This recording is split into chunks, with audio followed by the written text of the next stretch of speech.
Mais l'équipe est bien, on est bien préparé, hein. Nous, on travaille chaque jour, contrairement à ce que beaucoup de gens racontent. On travaille chaque jour, donc on a eu nos 5 à 6 séances d'entraînement de la semaine. Donc on est bien maintenant pour aller affronter Mukura chez eux là-bas à Houillé. Donc on part demain le samedi très tôt le matin. On va encore s'entraîner. La dernière séance d'avant-match, veille des matchs, on va faire ça là-bas à Houillé. Donc on est bien, on reste sur une bonne performance le tournoi, la Marine Rwanda contre Rayon. Et on a à cœur aussi de prendre 3 points parce qu'on reste quand même sur un match nul contre Étincelle. Donc on s'est préparé par rapport à ça pour qu'on retrouve le chemin de la victoire. Toutes les équipes, hein, j'ai vu ça partout où je suis passé, c'est souvent comme ça. C'est-à-dire que je pense que quand vous jouez contre une grande équipe, un rival direct, il y a une motivation naturelle. Parfois, les joueurs, je dis bien les joueurs, sous-estiment l'adversaire qui est, entre parenthèses, soi-disant inférieur. Or que le championnat se gagne dans ces matchs-là. Il ne faut pas négliger ces adversaires-là, il faut les respecter. Et ce sont des matchs pièges et c'est là qu'on gagne le championnat. Parce que si on gagnait tous ces petits matchs-là, soi-disant petits matchs, tu gagnes contre les équipes soi-disant inférieures, après tu peux te permettre de faire un match nul contre un concurrent direct, que ce soit APR, Rayon, AS Kigali, mais c'est inadmissible de faire match nul contre Étincelle. Voilà, moi je vais être très dur sur ça, ça devient fatigant. Je pose la question, je dirais même c'est quoi ces conneries là? C'est quoi ces conneries? Tous les jours à la radio, des trucs et des trucs. C'est quoi ces conneries? C'est à cause de ce genre de trucs que le football rwandais ne va pas progresser. Il faut quand même investiguer de manière professionnelle et intelligente. On vous a déjà dit le retard au niveau de la fédération, au niveau de la FIFA, au niveau du TAS. Il y a un règlement international qui dit que si vous êtes de 2 mois en retard, vous avez le droit de faire un dépôt de plainte. Ok.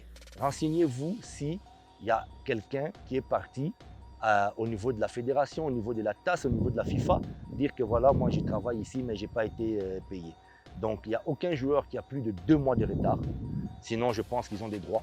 Une fois qu'il y a les 2 mois qui sont dépassés, il y a des droits quand même à faire valoir. Et s'il n'y a pas encore cette plainte-là, c'est que le club de Kivu Sport est dans ses règles. Ils sont dans ses règles. Donc vous avez vu vous-même, vous êtes là, vous êtes investigateur, journaliste, vous êtes là, vous avez vu qu'on travaille chaque jour ici à Ruyenzi.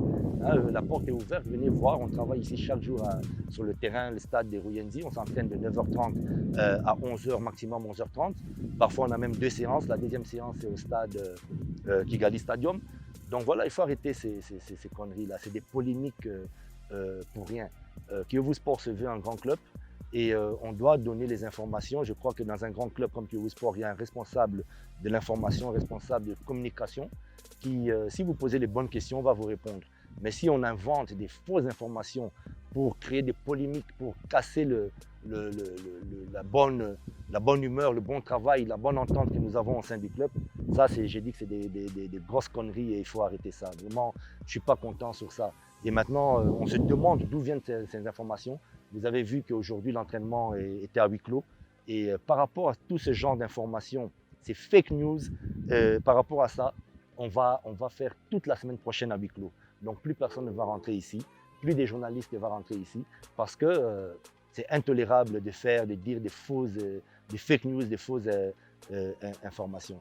Donc, vous avez vu que la totalité des joueurs étaient là, sauf les blessés qui sont partis voir le docteur Claude là-bas à l'hôpital. Et on s'entraîne chaque jour. Alors les supporters, toujours, hein, le même message qui est toujours ensemble, dans les pires comme dans les meilleurs, on est ensemble, on est là pour vous, on va tout faire encore pour vous donner du plaisir, des victoires, on va tout faire, on va s'écréver pour ça et vous, donnez-nous que votre soutien, que votre amour et on va bien s'entendre. Donc on vous attend aussi, ceux qui peuvent voyager, de venir jusqu'à Houillé, ça nous ferait plaisir. De vous voir aussi là-bas pour la mission des 3 points qu'on doit ramener ici à Kigali. Merci. Non, Bertrand était gravement touché dans le match là contre Rayon Sport, dans la finale. Hein, il était gravement touché au niveau des côtes. On a craint qu'il y avait une fracture de la côte, mais Dieu merci, c'est pas ça. Donc ça va de mieux en mieux. Il est en rééducation avec le docteur Claude. Ils font les exercices spécifiques. Et c'est vraiment dommage pour Bertrand qui revenait très bien et qui allait beaucoup nous apporter. Il allait apporter vraiment une plus-value à l'équipe. Et on attend son retour en pleine forme. Merci.